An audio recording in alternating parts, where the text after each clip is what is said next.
په بلخ ولایت کې د مزار شریف ښار په کچه راټول شوي تاریخ او بې کیفیته خوراکي توکي او درمل راټول او وسوځول شول. د دغه ولایت د خوړو او درملو ادارې رئیس د دې توکو د سوځولو پر مهال وویل چې دوی د غوره ښاري خدمتونو وړاندې کولو، د ټولنیزو ستونزو د مخنیوي او د خلکو د ډاډمنې روغتیا په موخه یې وکړای شول چې له یو شمېر سوداګریزو مرکزونو او د درملو له تاسیساتو څخه نږدې 80 ټنه تاریخ تیره خوراکي توکي او درمل راټول او وسوځوي.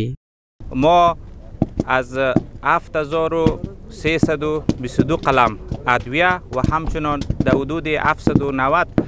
مواد غذایی فاقد کیفیت و همچنان تاریخ تیر و همچنان دوایی که اونا را ما بعد از اینکه مورد آزمایش قرار دادیم نتیجهشان منفی بود، ما جمع آوری کردیم که در مجموع در حدود 70 تن مواد غذایی و همچنان ادویه بود که امروز شما شاهد هدرشان هستید. په ورته وخت کې د بلخ ولایت د عامې روغتیا ریاست مرستیال په ټولو کورنیو تولیدونکو غږ وکړ چې د خلکو روغتیا ته جدي پاملرنه وکړي او د وارداتو روغتیایي معیارونه په جدي توګه مراعات کړي. د شپږ میاشتو پورې وخت یې پاتې هغه د روغتونو ته حمایه کېږي. په روغتونو کې باید هغسې استفاده وشي. دغسې درمل چې در وخت تېرېږي دا زموږ د ولس دپاره او د وطن دپاره ډېر غټ تاوان دی. نو کوشش مو دا دی، هیله مو دا ده د ټولو هم د پروشانو سره د تجارانو سره چې باید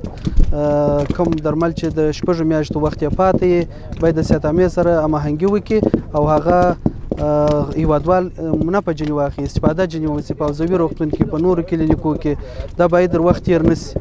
د یادونې وړ ده چې په تیرو شپږو میاشتو کې د درملو 190 تاسیسات د ټاکلو معیارونو د نه مراعات له امله تړل شوي دي او 2322 قلمه بې کیفیته او تاریخ تیره درمل راټول شوي دي چې په مزار شریف کې د تولیدي تاسیساتو له فعالیت د څارنې پروسه همدغه ډول دوام لري.